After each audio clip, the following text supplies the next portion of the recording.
উনি এই ধরনের কথা কেন বললেন? আমি এটার কোনো কারণ খুঁজে পাই না। আমি কোনো অবস্থাতেই মনে করি না যে ভারতের সাথে আমাদের কোনো যুদ্ধবিগ্রহ হওয়ার সম্ভাবনা আছে। উনি এটা কি তার নিজের দেশের কনজাম্পশনের জন্য বলেছেন কিনা সেটা আমাদের বুঝতে হবে। আর উনি যেভাবে বলেছেন এটা বিটিং অ্যারাউন্ড দ্য বুশ অনেকটা, কারণ ইউক্রাইনের যুদ্ধের কারণে তো ভারতের যুদ্ধ প্রস্তুতির আমি কোনো প্রয়োজন দেখি না। বা হামাসের সাথে যে সমস্যা হচ্ছে তাতে করেই বা ভারতের অন্ততপক্ষে এখানে কি সম্পর্ক। আর এর সাথে ইউক্রেন এবং হামাসের সাথে বাংলাদেশ কী করে তুলনীয় হয় এটাও আমার বোধগম্যতার বাইরে। আমরা আমি কোনো নিজার্ক রিয়াকশন দেখাতে চাই না। আমরা অবশ্যই এটা দেখব যে উনি কেন এরকম কথা বলেছেন।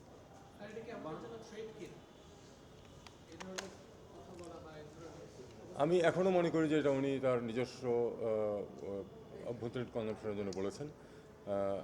কাজেই আমি কোনো স্পেকুলেট করতে চাই না। আপনি খুব পিছন থেকে প্রশ্ন করেন সবসময়, এটা একটু সমস্যা। আপনি প্লিজ একটু সামনের দিকে এসে বলেন। না না না, ইন্ডিয়াটা সেরে নেই আমি। ইন্ডিয়াটার লাস্ট প্রশ্ন এটা ধরুন।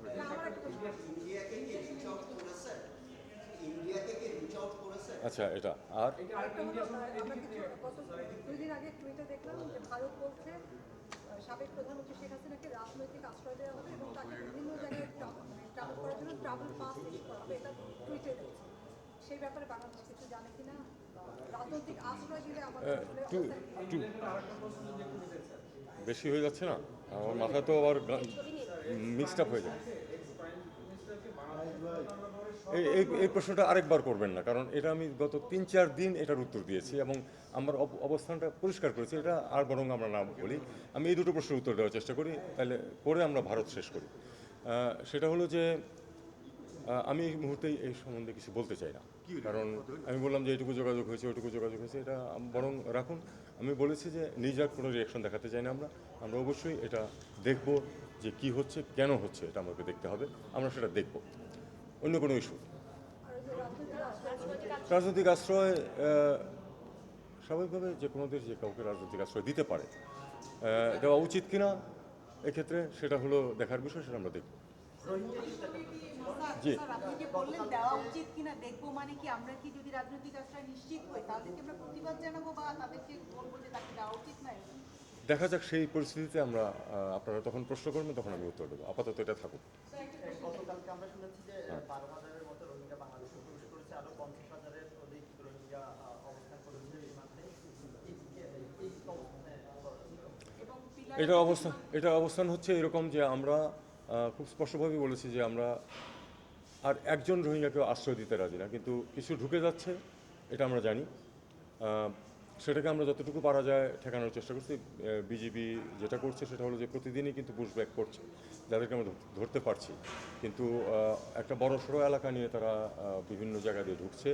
সেগুলোকে সব ক্ষেত্রে যে আমরা ধরতে পারছি সেটা সামর্থ্যেরও কিছু সীমাবদ্ধতা আছে, সে কারণে পারছি না, কিন্তু আমরা যেখানে পারছি সেখানে কিন্তু আমরা ফেরত দেওয়ার চেষ্টা করছি। ইউএনএইচসিআর চায় যে আমরা তাদেরকে আশ্রয় দিই, কিন্তু আমরা তাদের কাছে স্পষ্ট করেছি যে আমাদের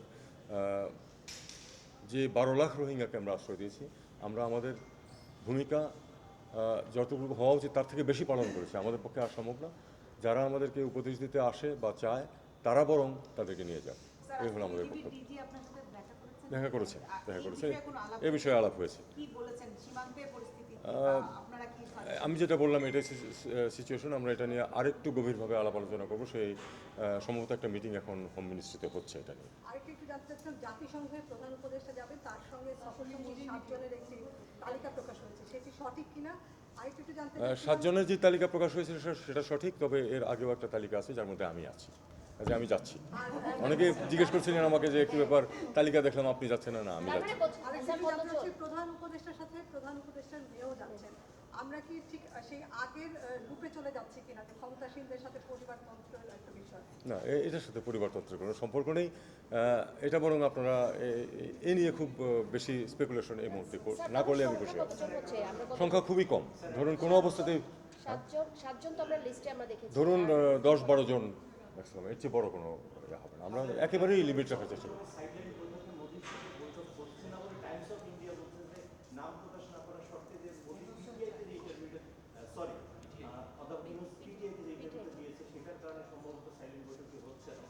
এটা আমি এখনও কিছু বলতে চাই না, কারণ আমাদের কাছে কোনো কনফার্মেশন নাই যে হচ্ছে অথবা হচ্ছে না। বস্তুত মোদি যে যাচ্ছেন এটাও 100% নিশ্চয়তা আমরা এখন পর্যন্ত পাইনি। আমাদেরকে একটা সম্ভাবনা আছে যে উনি যাবেন। বাংলাদেশ কি রিকোয়েস্ট করেছিল কোনো মিটিংয়ের জন্য ইউএন সেশনের সময়? এটার শুনুন, এটার একটা পদ্ধতি আছে, এটা ঠিক ওই সেই অনুযায়ী আমরা এগোবো। এটা এমন না যে 1 মাস আগে আমরা বলে রাখি যে আমরা দেখা করতে চাই তোমাদের সাথে, কি করবা কিনা। এটা নর্মাল যে সিস্টেম আছে সেই অনুযায়ী আগাবে। যদি বিষয়টা হলো তারা যদি চায় যে আমাদের সাথে দেখা করবে না, আমাদের তো জোর করে দেখা করার কিছু নেই, তাই না? তারপরে বাংলাদেশ চেয়েছিল দেখা মিটিংটা। আপনি আপনার কথা আমার মুখে দেওয়ার চেষ্টা করছেন। Sir thank you. আপনি দিনে দিনে আরো ট্রিকি হয়ে যাচ্ছেন, আগের একটু সহজ হয়ে আমি তো আপনাদেরকে প্রথম দিনেই বলেছি যে আমি এখন যেটা বলবো সেটা তো বাংলাদেশ সরকারের বক্তব্য। আগে তো আমার একজন ব্যক্তির বক্তব্য ছিল। প্রথম দিকে যখন আসছেন তখন আরো বেশ বিস্তারিত। না, আমি এখনো বিস্তারিত বলি। বলেন আর কি শুনতে চান, আর কি বিস্তারিত শুনতে চান? যেটা নিশ্চিত না সেটা তো আর আমি নিশ্চিত বলে বলতে পারি না। স্যার, এখন তো বিশ্লেষকের জায়গা থেকে কি স্যার সরে আসছে? বিশ্লেষকের জায়গা থেকে অবশ্যই সরে এসেছি, কারণ বিশ্লেষকের জায়গা তো অন্যরা দখল নিয়েছেন, তারা করবেন বিশ্লেষণ, অসুবিধা নেই। ধন্যবাদ। বলেন।